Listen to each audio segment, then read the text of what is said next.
Welcome to Drunk Crafts with Paige. I'm Paige and I'm drinking a cider today.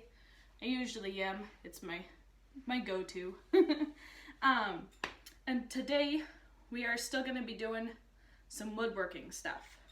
I am still mid-project with my my shoe rack, my 2 apple crates. They're currently, the wood glue's drying, but of course I'll finish it up and I'll post it later, and I figured I'd go ahead and start on a different project. It's pretty similar in the aspect that we have wood and we're going to be staining them. It's kind of a combination of this, or staining wood plus the whole like welcome sign that we've done in the past, because I got engaged. So all 3 of these pieces are all going to be parts of different decorations that I'm using for our wedding. And I'm trying to get a jump start on it. And so we've got this big round piece that I'm going to be decorating and using as a guest book. This one's going to be for our dessert table, and this one is going to have different dates on it. Like the first date, the yes date. You guys, I'm sure you guys have seen the pins on Pinterest, or seen pictures of what that looks like at other weddings. So several projects going on. They're all going to be kind of done in the same way. So I'll kind of breeze through what I'm doing for each one of these as we move along.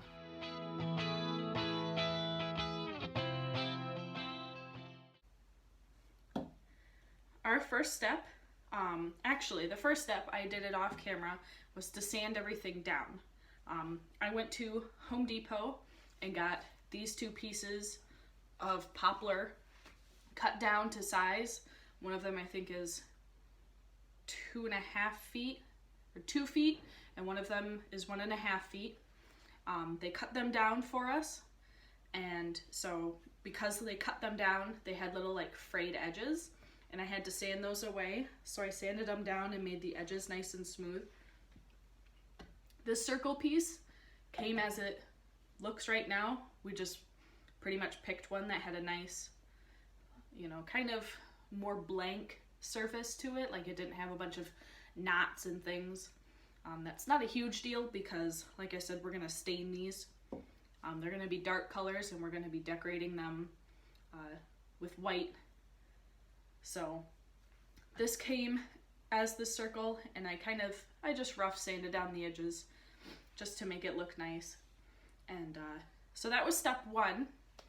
And then the next step, just like the shoe crates, is going to be to stain it. And so make sure you are mixing up your stain before you start. That may have been a mistake I did the last time I stained some wood. So make sure when you're using this to shake it up. This stain is a darker shade than I did for the shoe rack. This is dark walnut.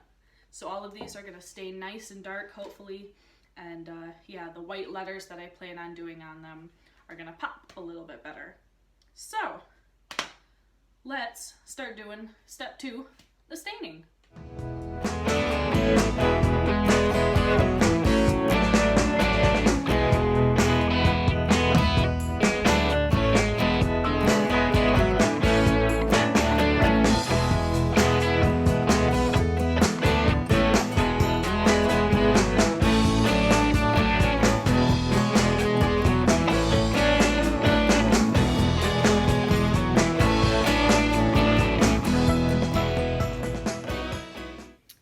Several coats later, here's what the pieces look like.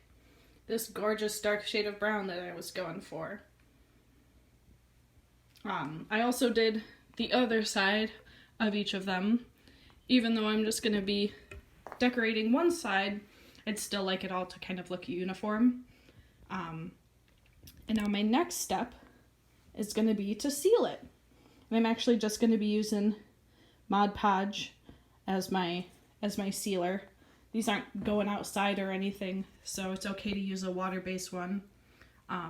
If you would like, the instructions for the stain say you could use a polyacrylic finish to make them look nice and shiny. So I also wanted to give a big shout out to my friend Hand Lettered by Emma. Emma was a roommate of mine in college, and she makes these gorgeous signs in her spare time. She hand letters them, and they're absolutely beautiful. So if you happen to live in Michigan, oh, hi Kat, then I would highly suggest her. They make beautiful presents. And so yeah, I am following per her instructions, or her steps, to use Mod Podge next. So we're going to get on to that step.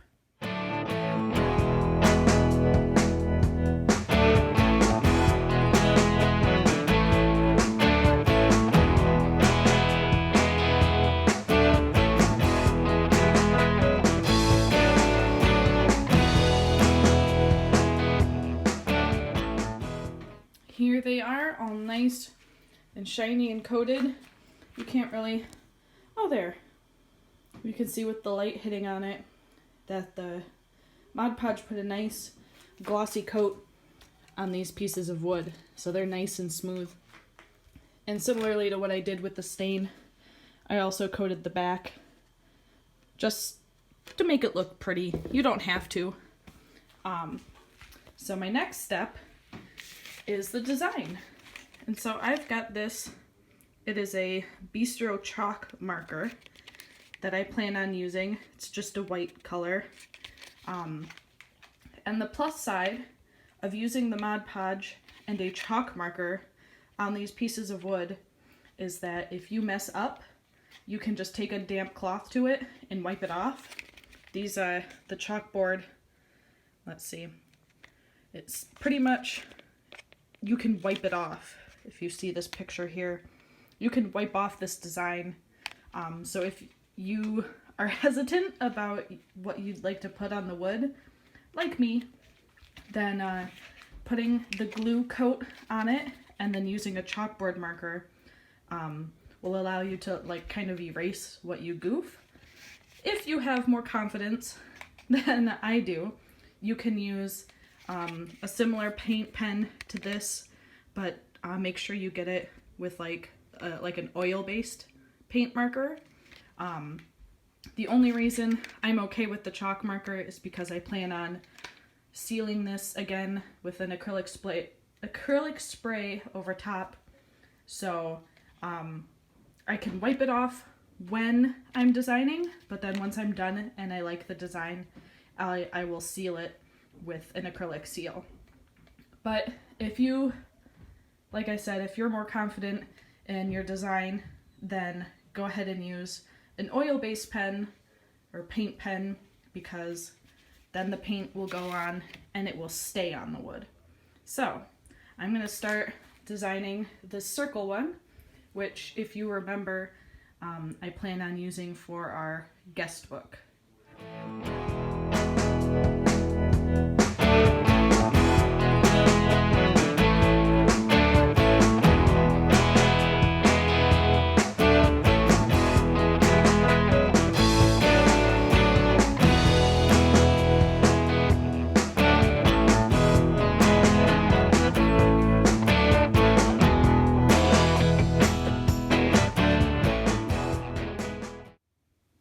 And next, we're gonna do the short piece of wood, which is supposed to be for our dessert table.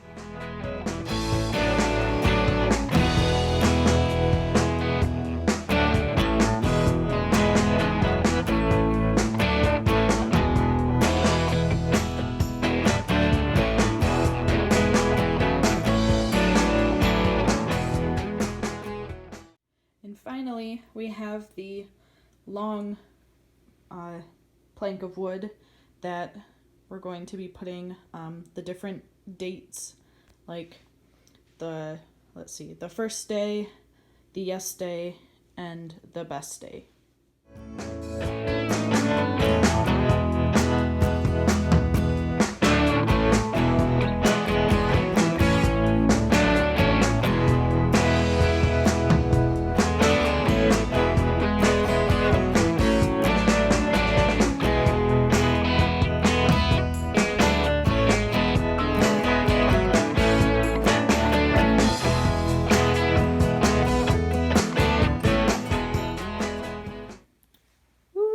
so excited how all of these turned out, you guys. Here's the first one. Give you a better upright view of what it looks like. So this is what I plan on being our guest book, so people can like sign around the border. Here is the, here I'll tilt it to the side. Here's the small sign for our dessert table. And then here is the last one, the long skinny piece with all the different dates on it. I think these all turned out so cool. I'm really excited about them. One thing I did note, the, what is it called? The chalk marker, chalk pen, chalk paint pen. Yeah, one of those is easily wiped off the sooner that you put it down. Like if you write something down and you immediately think, hey, this doesn't look super great, take a wet cloth to it and wipe it off, because the sooner you get it off, the more easily it will come off. I had some pieces, if I get really, really close, you can see the by you. I noticed pretty late that it was kind of crooked. It wasn't even with the other letters I put over here. And so I tried to wipe it off, and as you can see, you can still kind of see the outline of my old letters.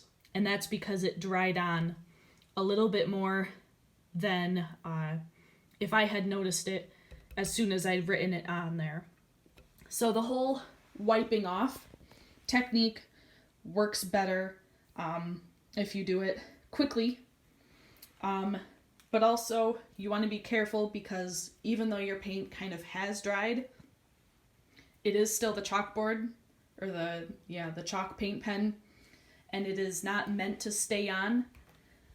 Like I mentioned, if you want it to stay on and you're really confident in your designs, use an oil-based paint pen. But because this is the chalkboard, and because we have sealed it, especially on this wood that's nice and glossy, it will still rub off. It will not rub off 100%, kind of similar to what happened here, but your paint will smear. And so you might have to touch it up and redo little bits. So just some tips from what I experienced with the chalk marker. So my final step now, because like I said, it's the chalk marker and it will smear. So now that everything is designed on here, I'm going to set it. I'm going to seal it all with just a clear acrylic sealer.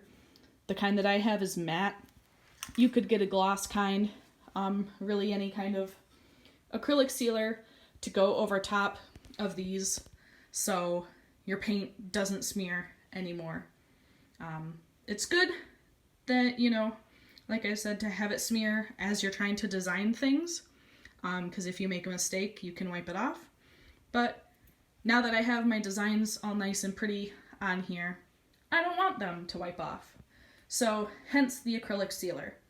So I'm just going to put a few coats on these and let them dry, and we'll come back when these puppies are 100% good to go.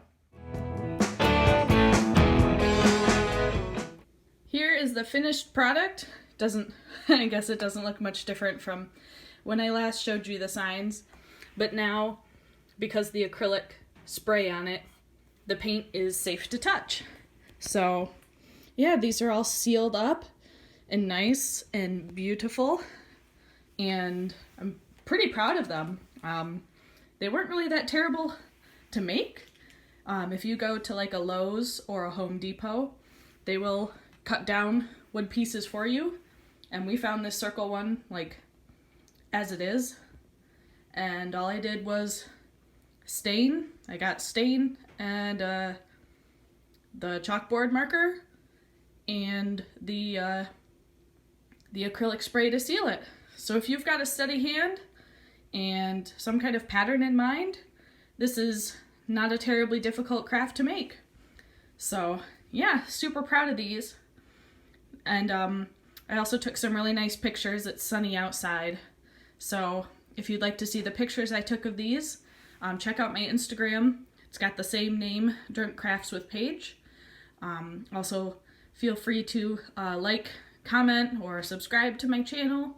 You can hit that notification bell to get notifications of when I post a new video.